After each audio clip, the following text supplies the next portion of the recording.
بسم الله الرحمن الرحیم. الحمد لله والصلاة والسلام على رسول الله وعلى آله وأصحابه أجمعین و من تبعهم بإحسان إلى يوم الدین. دوستان عزیز، بینندگان گرامی، السلام علیکم و رحمت الله و برکاته. ما در رابطه با قرآن و جهان صحبت میکنیم. دوستان، بسیار مسئله مهم، بسیار مسئله شیرین و دلچسبی هست که ما مسلمانان باید بیشتر و بیشتر با قرآن باشیم. قرآنی که کتابی است که هر کسی با این کتاب بود او به او نزدیک می شود و هر کسی این کتاب را رها کرد خداوند او را بدبخت می سازد. روز صحابی جلیل قدر به نام عبدالله بن مسعود رضی الله عنه که یکی از جمله حافظای قرآن کریم بود آمد و رسول الله صلی الله علیه و سلم برش گفت که ای عبدالله اقرأ علی القرآن، ای عبدالله قرآن کریم بالایم تلاوت کو که ما او را بشنوم. این صحابی جلیل قدر میگه که یا رسول الله اقرأ علیک و علیک انزل، آیا من این کتاب را بالای تلاوت کنم در حالی که بالای تو نازل شده است؟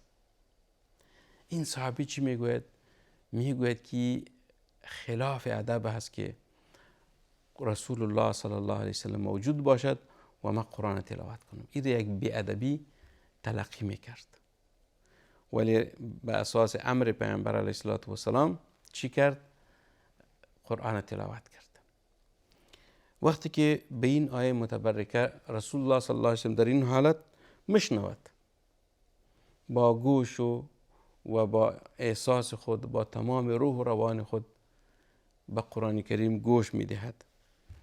وقتی که به این آیت رسید فکیف اذا جئنا من کل امة بشهید و جئنا بک علی هؤلاء شهیدا، فكيف إذا جئنا من كل أمة بشهيد وجئنا بك على هؤلاء شهيدا.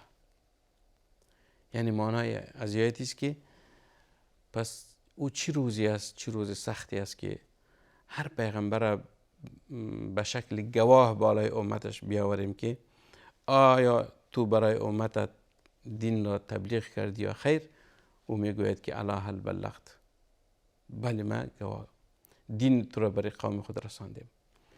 و پیامبر علیه السلام هم و جئنا بک علی هؤلاء شهیدا، و تو هم ای پیغمبر علی هؤلاء بالای امتت، بالای این مسلمانان گواه می باشی که ای خدایا من دینت را به این امت رساندم.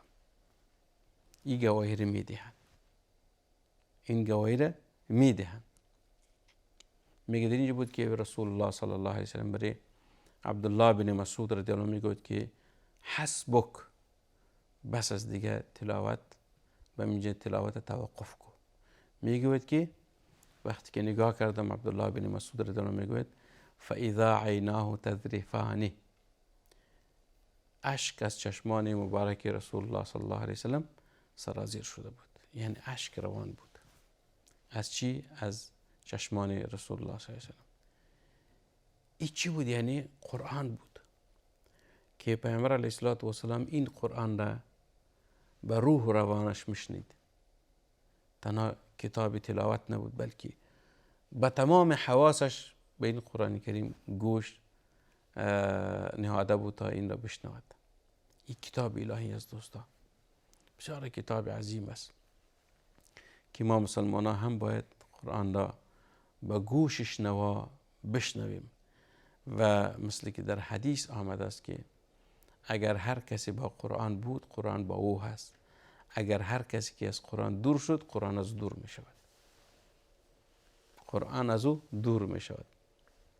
و در حدیث دیگر است که علیکم بالقرآن، یعنی ای مسلمانان شما قرآن خوب دائم با قرآن باشین، دائم قرآن تلاوت کنین، حفظ بکنین.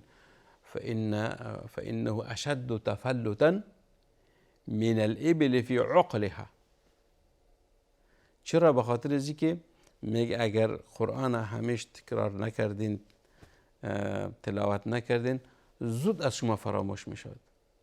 اشد تفلتا من الإبل في عقلها، یعنی مثل که یک شتر پاش بسته نکرده باشی و دیگه میرود فرار میکند، دیگه رو به دست آوردن نمیتوانی. شتر هست. این شتر هست. پس دوستا ببینین که قرآن کریم چقدر کتاب عظیمی هست. یکی از اسباب بدبختی ما مسلمانان و این امتی است که از قرآن دور شدیم. و قال الرسول رب این قوم اتخذوا هذا القرآن مهجورا. یکی از پیامبران شکایت میکند که ای بار خدایا، امتم این کتابی که قرآن کریم است او را مهجورا، او را رها کرده، از قرآن هجرت کردن، از قرآن هجرت کردن. این یک نشانی بدبختی است دوستا که ما از قرآن دور شویم. حتی در بعضی کشورها یک عادات بسیار غلطی است که قرآن را وسیله چی گشتاندن؟ وسیله مناسبت ها. وسیله مناسبت ها. یک شخص سفر میکند، او را از زیر قرآن تیر میکنند که برو عبور که از زیر قرآن به خاطر تبرک. مثلا یک کس عروسی میکند، قرآن میارن که او را یا تلاوت بکنن یا به قرآن ببینن. یک مناسبتی هست. و یا مثلا در بعض کشورها عادت است که قرآن تلاوت میکنن ولی در ماه رمضان بس. الا ماه رمضان رسید، قرآن بگیرین تلاوت کنین، قرآن ختم بکنین، یک بار، دو بار، سه بار. وقتی که رمضان تمام شد، قرآن تمام شد. رمضان تمام شد، قرآن بسته می شود تا رمضان دیگری. این بسیار یک بدبختی ما مسلمانان، ما انسان هاست که قرآن کتاب مناسبت ها قرار داریم و او رو چند پوش می دهند و بسته می کنند و ماها او را باز نمی کنند. درست از پوش کردن قرآن احترام هست، ولی قرآن پوش کنین، بعد از پوش کردن او را تلاوت کنین، بعد از تلاوت او را به معناش خود را معناش بفهمیم که معنای از این آیات ها چیست، خدا از ما چی خواست است. تعلیم قرآن بکنین. خیرکم من تعلم القرآن و علمه. بهترین شما کسی است که قرآن را بخواند و او را بر دیگران بیاموزاند. خودش بیاموزد، بعد از او را بر دیگران بیاموزاند. این بهترین شماست. پیامبر صلی الله علیه و آله گفته است یک کسی که متخصص قرآن باشد، آیا او شخص با شخصی که متخصص در علوم دنیوی باشد برابر هست؟ نه خیر. خدا میگه که رسول صلی الله علیه و آله میفرماید که خیرکم من تعلم القرآن. بهترین شما کسی است که متخصص قرآن باشد، خوب تلاوت بکند، خوب بفهمد، خوب تفسیر بکند، خوب عمل بکند. این را متخصص قرآن میگوید. تنها قرآن تلاوت هم نیست، تنها قرآن علم هم نیست، بلکه تلاوت هست، علم هست و عمل هست. این مسائل است که باید دوستا ما به متوجه شویم. و حتی در رابطه با فضایل قرآن که آمده است، این مسائل به خاطر از این میگم دوستا که ما باید بیشتر و بیشتر با قرآن باشیم. رسول صلی الله علیه وسلم فرمود که لا اقول الف لام میم حرف بل الف حرف و لام حرف و میم حرف و بكل حرف 10 حسنات. این شما نگوین که الف لام میم ذالک الکتاب لا ریب فیه در آغاز سوره بقره. الف لام میم یک حرف نیست، بلکه الف لام میم که 3 حرف است. الف حرف و لام حرف و میم حرف. الف یک حرف است، لام دیگه حرف است و میم دیگه حرف است. و هر حرف خداوند در مقابلش اگر رو تلاوت کردی برای 10 حسنه میدهد. والحسنه به 10 اضعافها. یعنی خداوند بر تو یک حسنه نمیدهد، بلکه 10 حسنه میدهد و از 10 کرده هم بیشتر. و در حدیث دیگری هم آمده است دوستا که خداوند متعال در حدیث قدسی میفرماید که من اشغله القرآن عن مسئلتی اعطیته احسن مما یسألنی. اگر یک کسی را قرآن مشغول کرد از سوال کردن از من، من به همون شخص آن چیز را میدهم که از او کرده بهتر باشه و او را از من خواسته باشد. بر از او آن چیز میدهم که او یک چیزی بهتر باشد. پس شب و روز یعنی با قرآن بودنی از صفات صالحین هست، از صفات پیغمبرها هست. در زمان پیغمبر علیه السلام یک قومی بود که او را به نام قوم الاشعریین یاد میکردن. دوستان، قوم الاشعریین، قوم الاشعریین که از مشهورترین صحابه قوم اشعریین ابی موسی اشعری رضی الله عنه بود. ابو موسی اشعری رضی الله عنه میگویند که این قوم به خوش آوازی خیلی شهرت داشتن، خیلی صدای زیبایی داشتن در تلاوت. اگر شما دیده باشین اکثر قراء کشور مصر یا المغرب یا اندونزیا دیگه کشورها بسیار خوش آواز هستند، خوب تلاوت میکنن. قاری عبدالباسط که ما میگیم چقدر خوش آواز بود، تلاوت زیبایی داشت. زیبایی تلاوت هم مطلوب هست. زینوا اصواتکم بالقرآن، زینوا اصواتکم بالقرآن، یعنی شما قرآن خوب به یک شکل زیبا تلاوت بکنید. مثلا شما ببینید در اکثر امامایی که خیلی زیبا تلاوت میکنن، وقتی که در نماز استاد میشن نماز میدن، همون کسایی که قرآن میشنن علاقه داره که طولانی بخوانه، نماز بیشتر تلاوت بکنه. صدایشان خیلی زیبا هست و بعضی صدایشان زیبا نیست، مردم خسته میشود از تلاوتشون.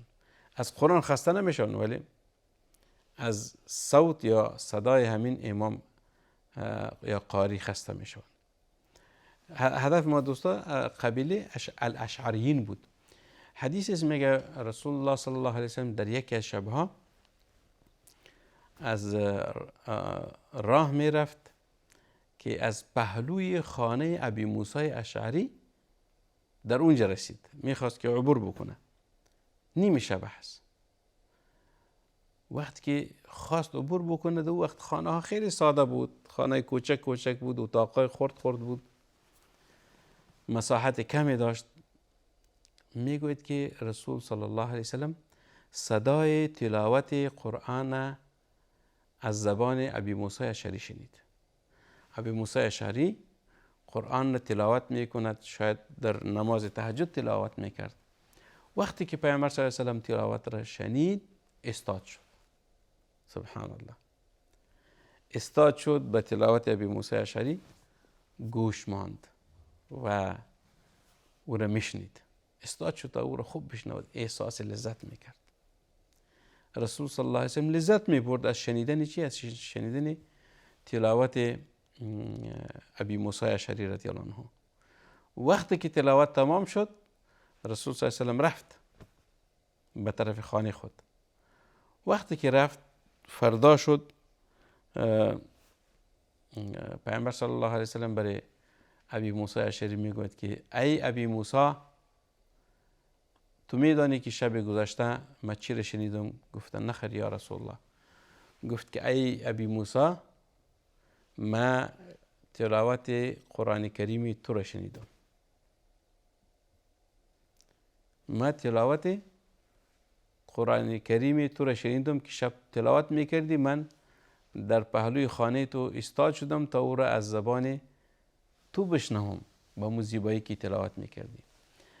ابی موسی اشعری رضی الله عنه میگوید که یا رسول الله، کاش که من خبر میشدم که تو استاد هستی و تلاوت مرا گوش میدهی، لرتلته ترتیلا. ابی موسی اشعری میگوید که اگر تو میبودی او را من دیگر هم بیشتر و بیشتر زیباتر و زیباتر میخواندم. سبحان الله، یعنی صدای خود بیشتر زیبا میساختم که پیامبر صلی الله علیه و سلم قرآن ما را مشنود. و به می خاطر است که پیامبر صلی الله علیه و سلم فرمود انی اعرف بیوت الاشعریین من تلاوتهم للقرآن الکریم. میگوید که من خانه های اشعریین، یعنی همین قبیله اشعری که هستن، میگه من خانه های از اینها را از تلاوت قرآنشان میشناسم. این خانه اشعری هست، این خانه اشعری هست، این خانه چرا؟ به خاطر اینکه اونها هم قرآن تلاوت میکردن و هم خوب تلاوت میکردن، زیبا تلاوت میکردن. پس دوستا این مسئله قرآن است که صحابه کرام چقدر انس داشتن با چی؟ با قرآن کریم. یک لحظه خود بیکار تیر نمی کردن که چی باشن که از قرآن دور باشن. احساس لذت می کردن که قرآن بخوانن، بشنون و علوم قرآن اونها بیاموزن. پس این دوستا شما ناچیز فکر نکنید. بعضی ها ببینید در عصر فعلی یکی از بدبختی های ما مسلمان است که واقعا همو شکایت پیغمبر که کرده بود که ان قوم اتخذوا هذا القرآن مهجورا، امروز همین مسئله تطبیق شده است که مسلمانان قرآن را از قرآن هجرت کردن، او را پشت سر گذاشتن. فنبذوه وراء ظهورهم، قرآن پشت سر گذاشتن، نه تلاوت میکنن، نه می آموزن و نه به عمل میکنن. امروز شما ببینید یکی از بدبختی های ما مسلمان ها، یک کسی که فرزند خود تعلیم میدهد بیشتر و بیشتر کوشش است که فرزند ما دکتر شود یا پزشک شود، طبیب شود. اگه او نشد مهندس شود، اگه او نشد مثلا خلبان شود، یک دیگر تخصصاتی که در پوهنتون‌ها و دانشگاه ها هست. یعنی حرام نیست، ولیکن توجهی که ما مسلمان ها به قرآن بکنیم باید به هیچ چیز دیگر نکنیم. یک شخص متخصص قرآن کریم هست، یعنی در قرآن کریم چی کرده است؟ درس خوانده است، از پوهنتون فارغ شده است، از همین بخش فارغ شده است. این فضیلت داره. کسی که متخصص قرآن است این فضیلت داره و این فضیلت پیامبر علیه السلام برش داده است که خیرکم من تعلم القرآن و علمه. این بهترین شماست، همون شخصی که متخصص قرآن است، قرآن آموخته و او را باز بر دیگران می آموزاند. این بهترین شماست. خیرکم، خیریت دری است، دیگر چیزها را نگفته است. پس قسمی که قرآن مرتبهش بلند است، همین قسم اهل قرآن هم مرتبهشان و درجهشان به نزد خدا خیلی بلند است. پس دوستا با قرآن باید باشیم و از اهل قرآن باشیم، به قرآن توجه بکنیم تا خداوند متعال مصیبت ها، مشکلات ما مسلمانان را دور بکند و ما را به راه راست و مستقیم روان بکند و هدایت نماید. و صلی الله و سلم و بارک علی سیدنا و نبینا محمد صلی الله علیه و سلم.